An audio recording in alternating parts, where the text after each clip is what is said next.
Welcome. I'm Don like the morning sun, and this is episode 5 of the Poet Circle. So I'm gonna have to read from this because we got a poet coming in with a stat sheet. Okay, so entering the Poet Circle today, we have a 3-time self-published author, a poet, a spoken word artist, a publisher, nonprofit advocate, and a creative director. But I'm gonna add my little sprinkle because she's a model too. She didn't put that in. She's a model too. Okay, and my best friend. I say if style and grace was a person, if beauty was personified, I'd say it'd be her. Okay, if you're at home, if you're in your cubicle, if you're in your car, I don't care where you at, put your hands together for the promise Noelle. How are you? You could clap back there. I want a live audience. Yes, even if it's live, we love it. The live action. We want a live audience, dog. Yeah. So, how are you? First of all. I'm good. How are you? I feel great. I feel a little stylish. You see my hood, my beanie, and I peep my man on your shirt. That's you know, man. And it's for a reason. Yes. Okay, Black History Month. Okay, Hello. So this is what I want to do. Everybody who enters the Poet Circle, I got to ask this question: when did you fall in love with poetry?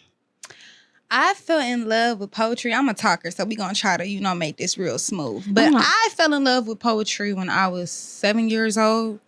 I always kept memorable. How do you say the word? Memorabilia? Yeah, get me right. Get me right. So I would always keep my journals, my notebooks, anything that I wrote on or that I felt was sacred to hold my art. Yeah. I would keep them over time. And I want to say 7 years old is the earliest that I can remember. I've always been a talker. I've always, even if I didn't know the exact word or the exact phrasing, I knew what I was feeling, and I knew okay, we got to get this out on paper. We got to express it. Because if I don't, I'm just going to be flustered and just overwhelmed with all these, sentiments and ideas and thoughts. And it's we got to get it out on paper. I didn't know it was poetry until I'm going to say 9. I started watching more Zora Neale Hurston movies. One of her probably most well-known adaptations is with Halle Berry and Michael Ealy and Their Eyes Are Watching God. Sister Soldier, you know what I'm saying? Radical, okay? She don't play about our people, and it's Black History Month. So just having accessibility to all of those books and all of those authors, and these are women, again, these are Black women from different time periods. So having that at my disposal, I was just okay, this is poetry. Now I can put a name to my art. I can put a name to my writing. I can put a name to what I do. And so from there, it was just every chance I got, I need to share. I need to share. I go to St. John Baptist Church. Okay. Shout out. Pastor Denny Davis, big shout out. I grew up choir, doing the plays, performing arts, doing the news, the broadcasting, the opening prayers, being, a youth leader, anything where I could be center stage and I can speak and I can be an overseer and I can guide. I took that role outside of church, outside of the classroom. So it was once people started to get on the wave of poetry, I'm just baby, I'm true to this. You know what I'm saying? I've been doing this. It's on me. No, for sure. And you are poetry. And you are also my first author on the show. Can we get a clap for that? Yeah. We got my first author on the show. Can I ask what got you into becoming an author and that whole space? Can you tell me about that? So let me just put my age. I gotta put my age out. Yeah, there. I was trying to frame it. I was do I say that? I was what got you? I was gonna say what age, bro? Because you are. I don't like to focus on it. Yeah. But I feel at the same time it's important that I give it because they'll understand. So thank you for that. I'm 25 years old, and I said, my man Tupac, he was born in 71. Tupac was 25 when he died, right? Actually, was he 25? Him and Biggie was around the same age. I thought it was 21-ish. He was. I want to say he was 25 when he passed away. Correct me if I'm wrong. That's still my man.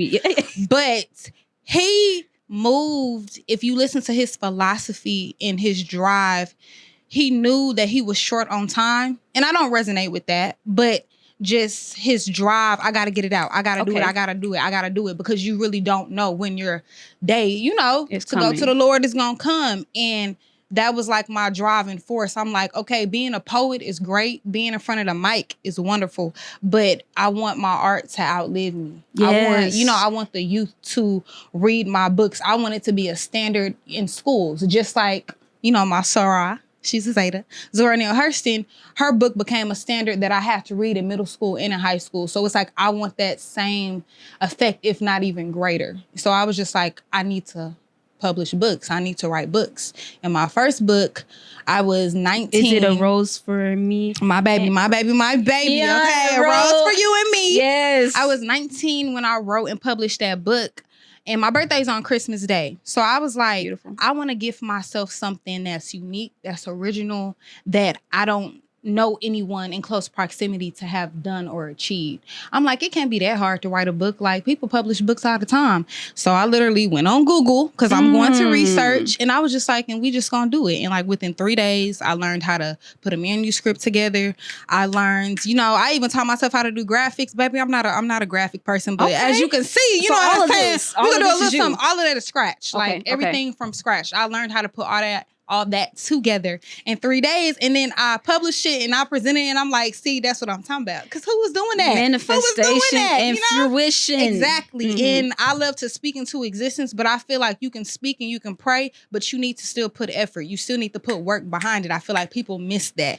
So I'm just like, we could do that once. We're going to do it again. So I released the second one. I don't have that To Those I Once Loved, a memoir to myself and all women, which is really great for men. You really want to get inside to women from different perspectives. I suggest that. I published that at 20, and then my third baby, baby. You see, she's a hardcover. You know what I'm saying? She looked different. She looked mature. She looked grown. She's giving 25. So on the way to becoming, in the words of the poet that I am, I published that last September. Sure did. 24. And it's on Amazon, y'all. Yes. She is on Amazon. And I have a website, blackpoetsociety.art. You're going into my next question. Can you please let the people know what is Black Poet Society? Because you have a platform. Speak on that. So I noticed that when I tell people, my art, I have a whole different network for that, because I feel like it deserves its own entity, which is Black Poet Society.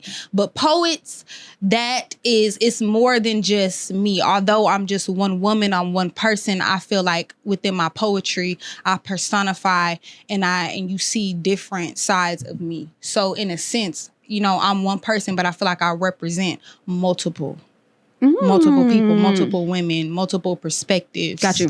So that's why I was like Black Poet Society. Because someone asked me like, I thought this was like a collective. And I'm like, baby, I am the collective. Just me. This is the collective. Who do you want? Which side do you want? Which poet do you want? Yo, first of all, that's hilarious. But I also thought it was a society as well. We are the society. I am the society. Who do you want? Who do you want? Because when I step out my front door, my neighbors just be like, I feel like, was that you? And it was.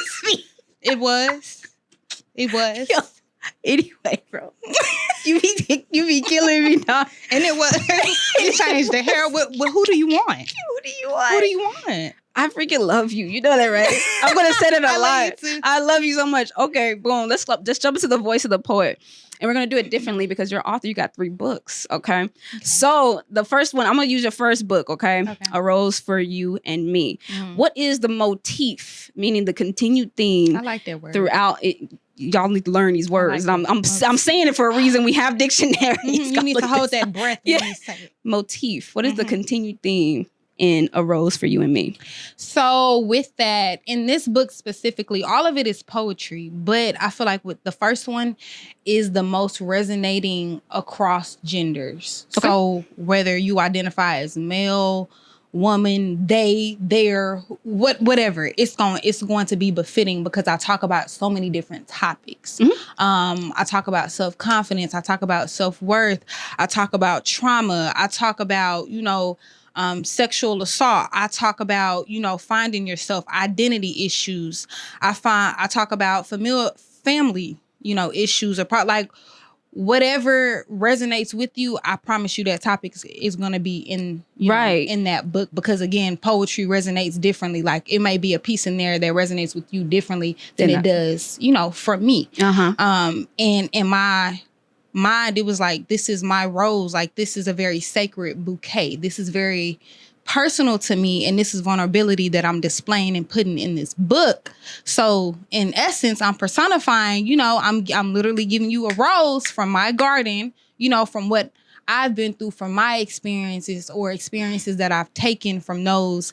And, you know, we created this beautiful, beautiful book. And here's your rose. Thank you. Here you go. You know what I'm saying? Here's you know, the I rose. love to give roses. You And know you what I'm do. saying? When Actually, I would do y'all, my she did a show. shows, She did a show, love to and she was curator. She's a curator as well. I should have put that in your title. She's a curator, so she was curating the show. And every time we got off stage, she had a real rose. And here you go. It was like I'm giving you your flowers in real time. We loved it. It was so it was heartwarming because, like, just like Confession said, everybody needs a hug. Right. It's like it was a hug for us, but it was Right. also like, look, I appreciate you. I see you. Here you go. And everybody, the smile. Everybody had. Because I love to see people smiling, Yeah. like smile, like black men, black women, everyone smile. But specifically to my black men and black women, Talk that. smile more. Like in any way that I can put a smile on your face, I'm going to do that. Now, I can't control how you feel once I leave your presence, but at least I want you to know that with me and around me in any space that I'm in or that I curate, that you feel safe. You feel like you can radiate. You feel joy. You feel cheerfulness. You know, Yes. like that bubbliness. Like, let me rub that off on you. And Because as life you is see- hard enough. Yes, You need to smile. Yes. You need to smile. Yeah. Now, again, we're still in the voice of the poet. So we're going to those I once loved, a memoir to myself and all women. What were your inspirations in writing that? How did you do that? I was pissed off. Talk about it. With men. And now, granted, now I know I'm 25 years old, but I need y'all to understand. Promise Noelle has been here. I have been here. I have been here. I'm just physically 25. When I wrote that, I graduated undergrad, Grambling State University, HBCU all day. Got to put there out there again. Okay. I was 20 years old when I graduated undergrad, and mentally, I was not over it, but I felt like I've done my job. Like, I completed my credits. I did what I needed to do, what I signed, what I said I was going to do. But developmentally, I feel like I still needed more time to experience whatever experiences you're supposed to have with men when you're in college. I like, I'm trying to break that down. Like, I've had experiences that prepared me for the adult world once I made that transition, but I still feel like I was lacking. Okay. Like, I'm someone, I take accountability. I know I was still lacking and I was still naive to a sense. And I felt like if I would have had that traditional amount of time, if I would have just been, if I would have did high school instead of being extra smart and doing college instead of high school, I feel like I would have got that extra time to developmentally. And it was like that book, it talks about my experiences. Majority of it, I would say, are my actual experiences. And I feel like it was in such a short amount of time. So I didn't feel like I got a chance to really just sit and feel my feelings with every, with whatever relationship or situationship. I felt like I just, moved on. We know we finna graduate, so we're gonna have to wrap this up. And it's like, no, I wish I would have gave myself time and had more time to feel the lessons that I needed to learn. And that's what you drew from. Exactly. You drew from that how feeling. your teacher can teach you a lesson, and they be like, y'all got it, everybody good, we can move on.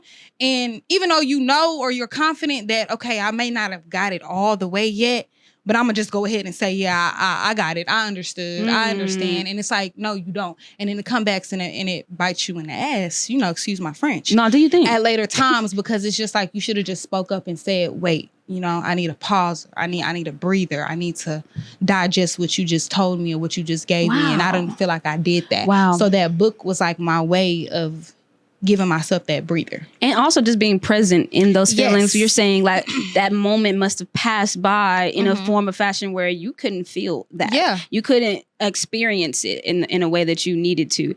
So you used the book to do that. So do you have any references in that book? Anything like, I don't know, person, place, or thing, album, anything, any like other ingredients that just help curate that book? Blues. I feel like in that book, I hope that they can see and feel like how much I really do like love blues. Come on, talk that. In that specific book, Talk like that.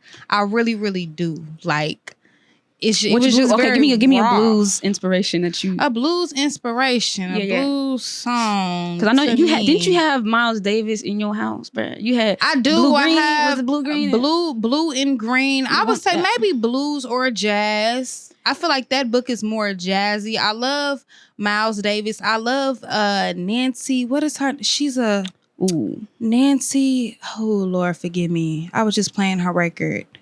I'm tripping too. Boney James, Kim Waters, Paul Hardcastle. All of those are like my top 3. Like, I love jazz, so I know for a fact I was listening to that when I wrote those poems. I know that for a fact. But that's why I say, but blues, BB King, everybody knows. I was about to say everybody BB. knows. I was about to say BB.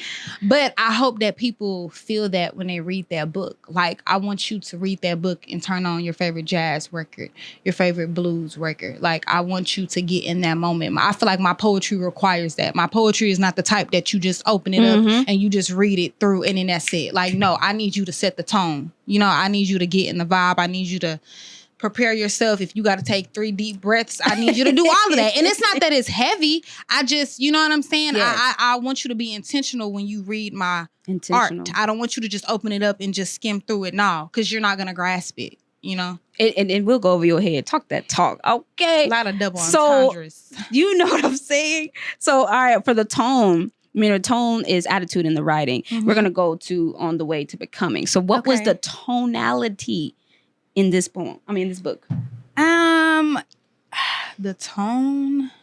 Yeah, just because what do you want your audience to feel? What do I want them to feel? You see what I'm saying? Because like because you can say a thing.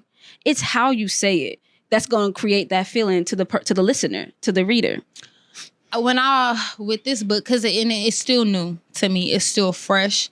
I was actually like, for the first time, I can't believe I'm saying this because I'm so overly confident, but I was afraid, like, when I wrote that book, I was afraid that like I was trying to just include so much, because I felt like the 2 years worth of poetry, art, realization, healing in that book, I was just afraid. That's just what it come down to. I was just afraid because I didn't know if all of it was going to fit in that book, and I didn't know how people were going to receive that. I'm just now learning and just now like understanding, like, being a people pleaser, that doesn't get you far. Like, you can't please everybody with your art. And not all of your art is meant to be understood by everyone, and that's okay. I started to make peace with that as I was finishing up that book, and I just prayed over it because I am a praying woman. And I was just like, you know, Lord, let whatever is meant to be in this book, whatever it is meant for me to share, even if I'm not aware, even if it wasn't on my list to include, let me just include it in that book. And it was like, once I said that prayer, I want to say I said that twice, and I was like, okay, you know. Like, and I was happy, and I felt complete. I felt full, because you're going to laugh, you're going to cry, you're going to be like, I know that's right. You know what I'm saying? You're going to have a lot of like different emotions that you will experience, or that I hope that you will experience just as much as I did when I put that book together. Was it a release? Absolutely. It was a release, because I went through something very traumatic, very, very traumatic. And everybody was just like, I know your third book. I know this next book. Da da da da. Like I like, you said that in the acknowledgement. Yeah, you know they said, and I'm just like, like, I'm not even worried about no book. Like I want y'all to know that. Like that's the furthest thing from my mind. But I kept going back to those sentiments, and I'm like, they weren't saying that in a selfish way. They just knew the best way that we know her to deliver and share. You know, her pain is through her art. So it's like, we're looking forward to that. And I stopped like being offended by that. And I started to be like, you know what? Yeah, let me get on my Zoom. Let me step into it. Yeah, let me get to it. I love that. And then how brave of you to even say, I was afraid. I felt that in so many different ways when you said that, because you was like, I'm gonna talk my talk. I'm thinking but you said, I was afraid. Yeah. No one speaks like that, or even just embodies those emotions. They just want to step into, I'm confident. I'm stepping out. No, dude, like, and today. What poet is always confident? No, I'm not. And I'm not. And I don't know what poet y'all know that's always confident. It's not me. I'm gonna go ahead and have my humility out. Center stage. That is not. I have my moments. I'm scared shitless, actually. Man. Palms sweating, shaking in my boots. Cotton mouth, because that's my thing. I be getting water, and the water don't help. Okay, I'm like, dog, where's my chapstick? They like chapstick, teeth, warm teeth. Talking about take deep breath. I took and it my doesn't deep breaths work, already. Bro. I'm still. And you know what, bro? even with that, and I step on all these things. That's me stepping on stage. People don't know. They be like, Don, you killed it. Dog, I'm shaking right now. You know what I'm saying? I had to step in it and perform through it. But also, that's my favorite experience as a poet, is overcoming the fear, overcoming the obstacles that I create. You see what I'm saying? Because it's nothing. It's just the mic right there. You know what I'm saying? All I gotta do is get to it, do my thing, and be gone. But like, all these other obstacles I put there, and watching myself overcome it. Really, the poems are for the audience, right? But it's also for me. Exactly. And I feel like they forget that. Like, that's why I tell poets, and I even tell myself this, but I tell poets, older or younger than me, same age, regardless, you don't allow other people's reaction or absence of a reaction you feel like you deserve. Let that dictate, you know, like, damn, do I want to get back in front of this same stage? Do I want to even perform anymore? Like, it hits everybody differently. I know me, I may have to hear a line again for me to be like, damn. And then I go home and I be like, bruh, like that was like, I just started that line again. Like, that was slick. Like, how did you know? And sometimes people react that way, and it doesn't mean that they don't like it. It doesn't mean that they don't appreciate it. But if you're going into it expecting the response that you feel like you deserve, well then, baby, you know, you gonna get humbled a whole lot. And you're gonna make that journey even harder for you as an artist, not even just as a poet. That's for anybody creatively and artistically. Like, you have to be confident in the words that you speak, because you don't know who is out there. You don't know who is listening. You don't know who needs to be fed whatever knowledge or insight that you're giving. Like, just, you know, have peace that I did what I needed to do. And if you didn't like it, okay, come back again. Consistency is everything. So. You're such a breath of fresh air. Okay. The words you're saying, the wisdom you're dropping, the gems. This is why I have you here. You know that, right? Okay. So what we're going to do, we're going to move to the inception of your work. Like, I want to know how your thoughts commence and begin. So when you're about to write a poem, what do you need? What do I need? Yeah. And if you don't need anything, that's also a thing. You know what I mean? Like, I need quiet. Like, I need it to be quiet, or the sounds that I hear, it needs to be natural. And when I mean natural sounds, I mean like the birds chirping, the crickets, the grass. Sometimes I can hear the grass when it's swaying from side to side. Like, I have a different type of ear. Like, I need to, if it is sound, if it is any type of music, it needs to be natural. I need to I cleanse myself before I write any piece, regardless of how much I feel like I need to get it out and release it. I cleanse myself just to make sure that everything is intact. My mind, my body, my spirit, my energy, my aura, everything. Because again, I'm an energy person that plays a big part into it. The words is just the final step. That's the final act. But everything else is preparation. So I sage myself. I pray. I drink hot warm tea. I do. Yeah. It works because although we're not singing, our voices are still instruments. My voice is very instrumental. So it's like I need to treat it and take care of it and, you know, tend and give it that TLC, because I'm relying on my voice to deliver and convey whatever it is that I'm expressing. So that's my, Oh, natural. Yeah. That is you. So you. Oh my God. This is like, I'm fangirling right now. This is so you. All right, boom. So what I want to do now, I want to get to your body of work. And when I say body of work, I'm talking about these poems. Okay. I want to read one. Since it's Black History Month, I saw one. I'm like, yo, this might be the one. Yes. I'm going to A Rose for You and Me, by the way. Okay. I'm reading. Like I said, I told Confessions, I like the fact of, like, you know, me reading your work, because I want you, this is me giving you your flowers. You know, and you might be reading a poem from when I was 16, because that book is poems from age 13 to 19. Okay. You wait, so, 13 years up? Yeah. So a lot. So depending on, you know what I'm saying? That's 6 years worth of and combination of poems that I selected. Blowing my mind because the maturity. Yeah. The wisdom. Mature, you know, I told you physically I'm just 25. You've been here before, dog. You've been here before. This one is a trail of 1,000 tears. Okay. You remember that or no? Yes. Okay. Light a candle on this trail for the justice you pray and wish to prevail. Light a candle on this trail for the midnight train you wish to guide you to freedom always allows you on board. Light a candle for the dead that chose eternal peace and freedom instead of blocks, locks, and chains that cause their physical pain and disdain. Light a candle for the folk that think the true sin is in the color. and strength we hold within.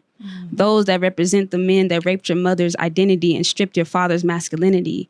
Light a candle and let light shine on those that are my folk. But choke and dismiss the presence of a guilty man, a guilty soul that chooses black host, for he knows it is clever in the eyes of his people and betrayal far beyond mine. My ancestors watch upon the owls in the night with their weeping and moans of exhaustion. Hey, breathe on that. Breathe on that. I know. I'm so proud of myself. I'm proud of you too, dog. I'm such a crybaby, but I'm not gonna cry. Hey. But I just be so proud of myself because, baby, I don't know what I'm writing when I start writing. I need people to know that. I don't ever go into writing knowing what I want to talk about. Like, I just go and I just go and I just go, and then I analyze, then I evaluate, then I break down. And it's like, do I even understand what I just wrote? Because that was lifetimes beyond where we're at. Right. And also still in the times. It's interesting. And then when you brought your ancestors in, I felt that last line. Gotta give ode to them. Gotta give ode to I felt that last line. I had to, right here in the gut. Okay, right in the gut where the soul is. So when I did that, I just wanted you to get into your mind frame because I want to know if you gave us some, exclusive poems or whatever you want to spit for us today. You know what I mean? I do. And I want to say with that piece, I feel like it's very resonating. Before I get into the piece, I'm gonna talk your talk. That specific poem is very resonating because I feel like, and this is a hard truth, I love my people, but all skin folk are not kinfolk. And in that, like towards the end of that poem, it's like I'm the way like I said, my phrasing, I feel like I'm very known for that because I can make the sweetest and the hardest and just the toughest sound so like, okay, but it's like when you go back and you say it again or you read it again and then you think about the times that we're in present and you're being present, you realize like, okay, there's some truth to that. Like we all know that, and it's not even sad because I feel like anybody in other ethnicities can say the same thing. Okay. You know what I'm saying? Like all people are guilty of that.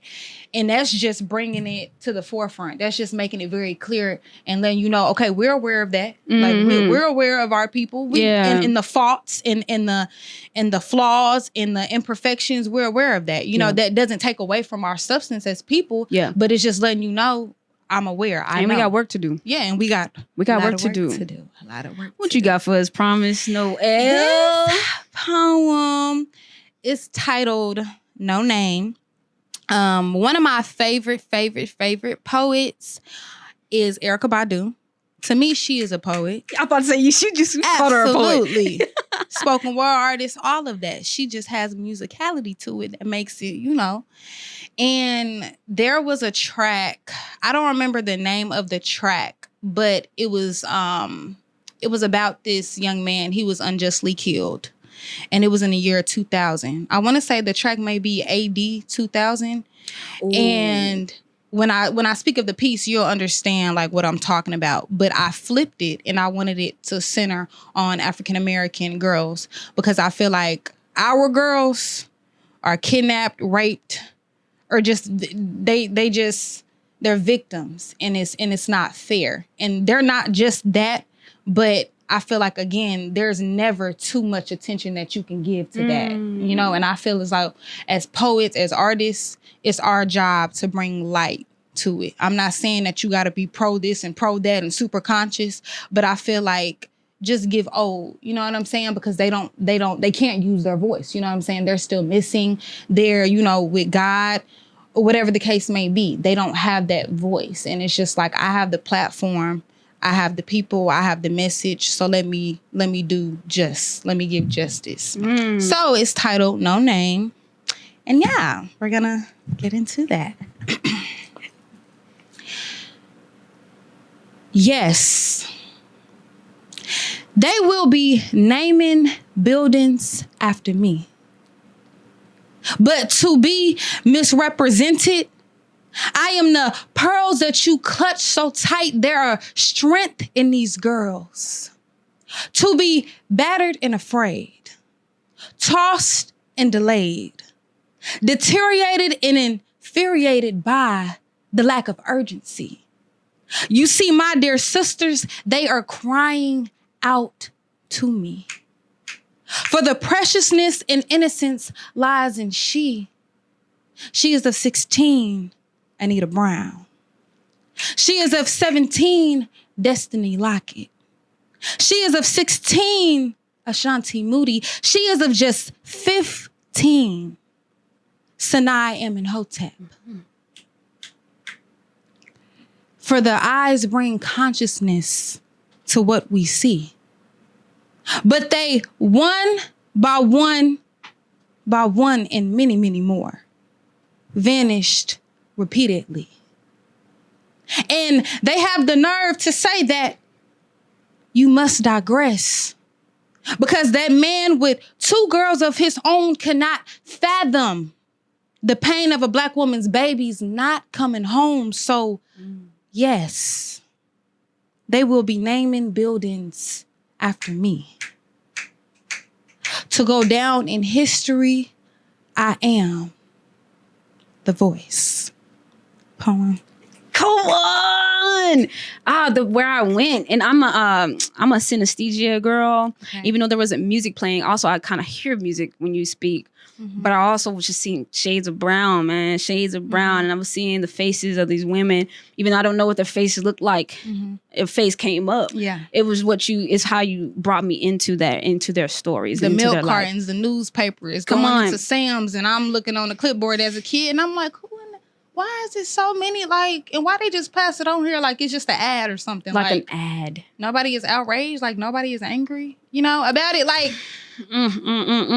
Like, you gonna go into my poem because I was a little outraged on this one. Not even little, I was very outraged because it was during the police brutality, the heightened of that, and the Alton Sterling situation topped up. So I did this in college, and it's called Black Lives Matter. Okay. If all lives mattered, will we really have to stress why Black lives matter? It's a matter we got to discuss. See, I heard Black people say it so much that I started to wonder what's really gotten into all of us, because we already face a monster just due to the complexion of our skin. But some of you still reach within and repeat it like we're not out here being terrorized by local policemen. Mm-hmm. And see, for me, it caused this kind of fear inside. Like when I go out, I can't help, like in the back of my mind, think that I could possibly be a candidate today of being shot down or brutalized while it even being streamed live on national television. Mm-hmm. And if you really pay attention, it's starting to become some kind of modern day lynching. You see, instead of them tying ropes around our necks and hanging us from trees like posters, they'd rather gun you down on video and have the media repost us like hashtag Alton Sterling, hashtag Sandra Bland. But them hashtags don't mean nothing when you cannot stop that man with his hands on a gun pointed at your brain, letting you know that he's won. Just because he got that badge on and you ain't got one, or because he's white and I'm Black. Like, what's up with that? I really thought we were done with the exploitation of my Black people, and it's got me looking back, reflecting with rage. It's kind of like how they kidnapped that woman, Sarah Bartman, and they put her in a cage. See, they locked her up, stripped her naked, and had her put on public display. And on the cool, that's how I'm feeling these days, because I swear they putting on the show and they having fun with us these days. And I'm like, wow.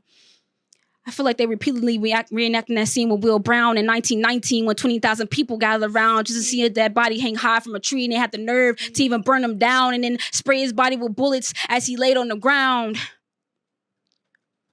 So I ask you, may I contest and ask you what's going to stop them from putting a bullet in your chest? It'll take your mind. That'll be our bulletproof vest. See, we cannot rest. Ain't no sleeping on the situation when they're out there making false arrests, throwing our babies on the ground, stomping their foot on their necks. See, I'm not sure what's going to happen next. I just hope that we'll rise like Nat Turner and walk around with automatic texts, ready to defend by any means necessary. And it don't mean we're not peaceful. We're just taking a knee to all the BS like Colin Kaepernick, and we looking out for our people. I wrote this poem by a tree the other day, just to get the spirits of the earth to perform this poem to you in this way, just so you could think about it when I say, if all lives truly mattered, will we really be treated this way? Poem. Yes.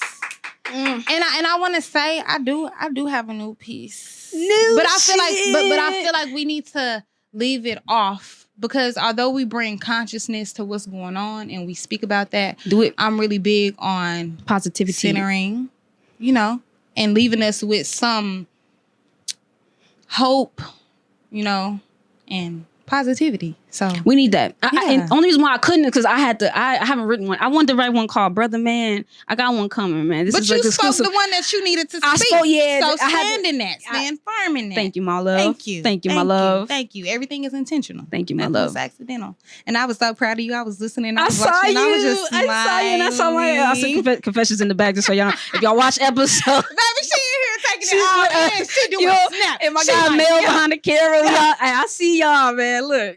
Okay, so this one, let me pull it up for y'all. And I don't have a title for it. So when I say it's new. New shit. It's new. Okay. Peace. Be the soil beneath our feet. Errors in history. Purposeful defeat. They say, they even speak of. Not knowing the power above, he is Allah. This poem I speak is not to be religiously viewed. But notice how our past, present, and possible futures may get misconstrued if we do not use the sense given to us. I mean, take a second to think. They use lust as a way to gain your trust, and it's more than what the fuss is about, but you don't see. These degradations are eye-catching headlines and sensations, but where is the energy for the lineage of the pioneers of freedom in Haiti? I mean, why must the free will be a controllable asset that rests as a mansion of generational trauma upon a hill? The ancestors, you see, they have blessed our days ahead. I've even dreamt of it. Traveled to a figure of supreme essence, but no, the journey must and always be traveled. Delaying your time by reliving primed moments is simply self-captivity. But I only give optimism to the serenity my ancestors pave, and I speak of it clearly every single day. Peace be the seeker of knowledge. Peace to know that you should have it in you. You are colored eyes, painting unity within lavender skies. Peace be within you always.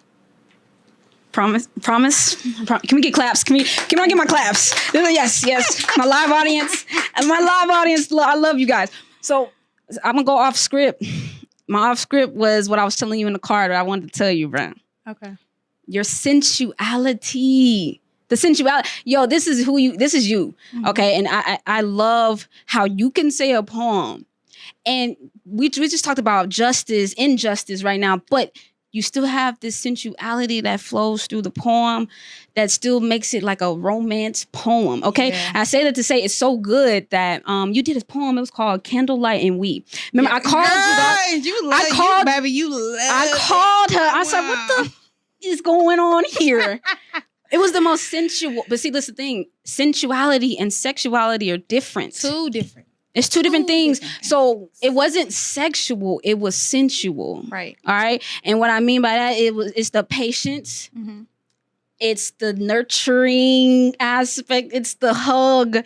It's the listening ear, the vulnerability. So you bring that in all the poems, and I'm like, yo, nobody can do it like Promise. Period. Okay? It was so good. Do it like P. She did Candlelight Week. I called her. I said, yo, I'm about to do something like that. So I wrote a poem. It was called Home. Okay. And I did it. I put this poem on a song with Victoria Hernandez. Okay. She's going to be on here. I'm manifesting this. Yes. Victoria, she's a great, amazing singer. And I put the poem, and it's like a excerpt at the beginning and the end. I sent it to you.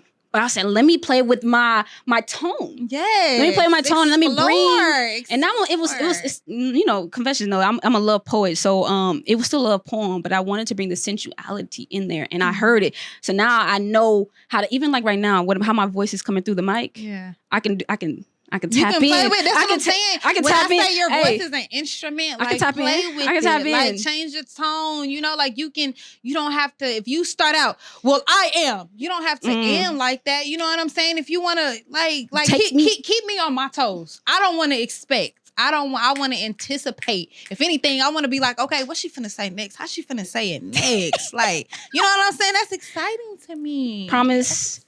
I think you're the best at it. I think you mastered it. And people don't say the word master. She mastered it. The sensuality is you, and you become that.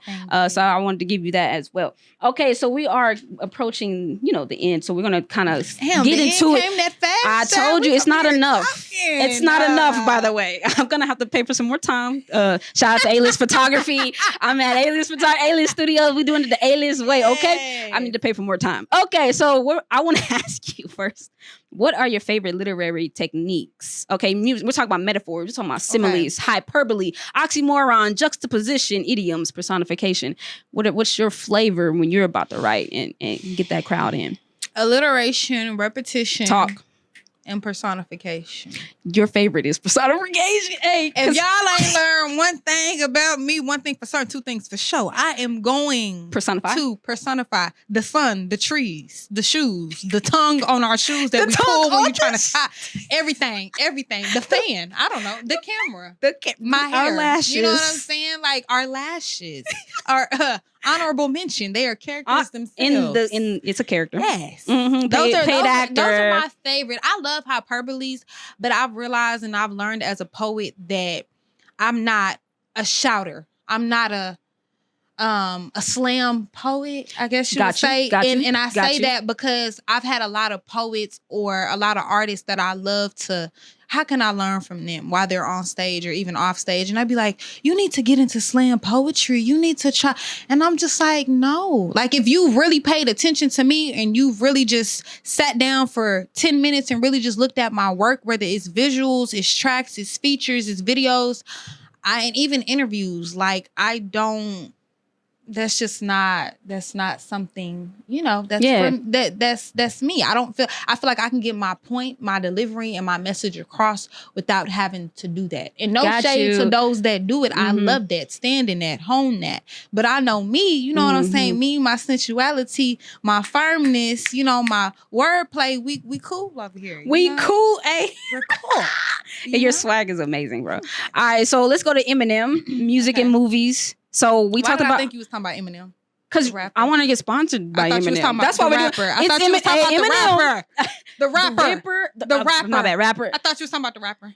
I'm dead. It was a moment. My intrusive thoughts. That's but it's kind of in the category. So we're talking about music and movie. Yeah. But also, I want to get sponsored by Eminem. That's why I did this. Speaking into existence. Yeah. So top 5 jazz artists. If you can't go to that's 5, her name, Nancy Wilson. We got it. There we go. Is she jazz or blues? Rest in peace, Nancy. But I got you. Nancy Wilson. Good Nancy job. Wilson. Please do y'all homework. Okay, love her. For sure, Coltrane. Talk that. Fun facts. I went to Grambling with his grandson. So much history, huh? Yes, because I'm a history buff, and I looked at his name one day in class. I said, Coltrane. It could be his great grandfather. I know he a grandson. I looked at his last time. I said Coltrane. I said you wouldn't be related to And he was like, yeah. He was like, that's my grandfather. And we talked about it. And I was just like, oh my gosh, like that's so cool. Like, no, that's beautiful. He doesn't do anything musical related. He's more sports oriented. At least when we were younger in college. But I'm just like, that's dope. So for sure, him, Nancy Wilson, Coltrane, gotcha. Boney James. Okay, you putting me on today. Please. He's like Slash, the guitarist. When you think of Slash, you think of the curly hair, you think of the shades, you think of the hat, right? Yeah. Boney James, very similar look. And he's a white man, but I'm trying to tell you that's a lot of soul. The soul is just the soul. He got a lot of soul. You got it in you, got it in you. It don't matter the color, the shade, whatever. It's in you. Those are like my top 3. I gotta throw in Kim Waters though. He just sets the mood. That romanticism, that sensuality. I feel like if that's something you want to hone in on, music is a frequency. So if that's, listening to jazz will definitely help you. It helps me bring that out even more, I feel like. So those are my top 3, 4. That's fine. That's fine. I'm gonna tell you mine. Robert Glasper. And because I'm doing Black History, so I'm giving some black ones. Robert Glasper, fire. Okay. And Grammys, all the Grammys. Miles Davis. Yes. I was gonna put Coltrane. It's like a automatic, everybody. But I didn't put. I just wanted to for the 5. I want to put Esperanza Spalding. Okay, I need to do my homework because maybe I've come across Esperanza. Let me Esperanza Spalding. She sings something while playing the bass. Insane. That doesn't just happen. That. Okay, and she's playing really fast. Billie Holiday, Ella Fitzgerald. I got to put the singers in there. Billie Holiday. I got a track you need to listen to. What is it? Because I may already know it. Poetry Princess. It's a line that I mentioned at the end of the track. And it's like a wordplay. If you don't catch it, if you don't know your history, or if you don't catch it, you might have to hear it again. But she died on her hospital bed because they denied her medication. They were telling the nurses to not give her. They were telling the doctors they were refusing to give her medication. So she died handcuffed to her hospital bed. Because you remember she was being surveilled. She was being watched because of her song Strange Fruit, which talks about the lynching. Yes. And yes, she paid that price for that. But again, that's one y'all need to look into. Billie Holiday. Goodness. Yeah. Man, no. Okay, so last remarks real quick though, because we're about to get up out of here. So Tupac said, I got Tupac on. I'm actually wearing the rose that grew from the concrete poem right now. You know what I'm saying? You know how poetic this is right now? Okay. And Tupac was a poet. He said, I'm not saying I'm going to rule the world or I'm going to change the world, but I guarantee I will spark the brain that will change the world. So I want to ask you, who has been instrumental in sparking your brain for the change in the world? Black History. For the change in the world. Yeah. Who has sparked me? I'm going to say, I'm sorry, y'all. I gotta answer that just straight. Yeah, whatever has done that? Honestly, I could say Tupac. Okay. Why? because I didn't know if I was going to see after what happened to me traumatically. I didn't know if I was going to see 25. I honestly didn't know. So now that I've reached that age and it's like, okay, 26 gonna be here, I feel like I don't have to move at the speed of light. You know, I can move smarter. But like I said, his work ethic is very similar to mine. Like I'm always creating, always creating, and just that drive, just not holding back. That like definitely, I feel like he's inspiration. Beautiful, like yeah, and his work and his art is timeless, which I feel like mine will be too. So talk that talk. You know? I like toot your horn. Yes. Here. Yes. Toot your horn, okay? Yes. What I'm gonna do and Malcolm X. Okay, go ahead, do your thing. Malcolm X. Thank you. And I said what I said, and that's all I need to say. Malcolm by X. Any means necessary. X. Malcolm X. By any means necessary. Yes. Okay. Yes. No, what I'm gonna do, because Promises episode was coming out the day before the last day of Black History Month. So I was like, I ain't got enough episodes to like really get all my stuff off. So I'm gonna just do a shout out. Okay. So I'm gonna shout out first my hairstylist.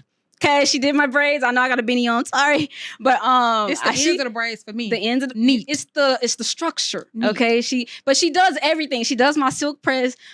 She's told my natural hair be growing because of her. She's like a one-stop shop though. Like, you know, she got all the ladies in there, black women in there, doing the hair, doing the dreads, anything you need. Short, you know, your mom need a cut. It's locks, babe. Locks. Dreads is derogatory. Correct. You are correct. Thank you for that. So she's got locticians in there. No, for sure. Because they dreadlocked hair people. Yeah, but it's okay. This is educational. Y'all ain't this is educational. They dreadlocked hair people. Dread when you dread something it's negative. It's negative. Nothing about our hair and our crown. That's actually negative. A line from one of my poems. But anyway. Yeah. So no, One Stop Shop. She is my Madam CJ Walker. So I'm shouting her out. I'm shouting out Black Caesar for putting me on to the poetry game, giving me all these opportunities. I mean, I think you guys see me because I was with him and he like literally put me right here under his wing. So I want to shout out Black Caesar. I want to shout out A-list photography. That's where we're at right now. Melvin Bullock, okay. I want to shout out Melvin and Destiny. Destiny used to do my lashes. I need to come back, but I've been saving for my money and paying bills. So shout out to them. I mean, they are literally just, where you want to go. And then, they corporate too. So, you know what I'm saying? Can I shout out my man? Who your man? My man. Go ahead, do your thing. for supporting me. I love you so much. Who we talking about? Because I don't know who we talking about. His name is Mike. Is it poetry? No, he's not a poet. No, I'm saying, is it poetry? Is our relationship, me and his relationship? No, like, because you told me your first man, your real love no is poetry. We for real. We live. Oh, first of all, my man. I'm gonna talk to her after man. when we get off camera. My man. I'm gonna talk to you after camera. You did not tell me you had a man. And big shout out to Sky Daddy. We love him. What is going on? The Lord. You know I gotta give you. And my last one is Harriet Tubman. I was like always gravitating towards Harriet Tubman because I feel like, bro, she really overcame fear, bro. Because when you talked about I was afraid, I feel like, man, she had to be afraid. That's a scary thing to do, like to escape slavery, but then also come back. Reach a hand back, and I'm gonna save a whole bunch of people too. And I mean, she was shooting people. She was like she was with the smoke, but it was like she had to overcome that fear every time because she could lose her life. She got hit in the head. She did. She got hit in the head. She the visions, kept you know what I'm saying? Going. Like the visions that came after that. Kept going. That is literally, I want to channel my inner Harriet Tubman. All right. But anyway, this is episode 5 of the Poet Circle. I'm down like the morning sun. We just had Promise Noelle up here. If you made it all the way to the end, please leave some circles in my chat. And you already know. Peace. Yes. Peace. Yes.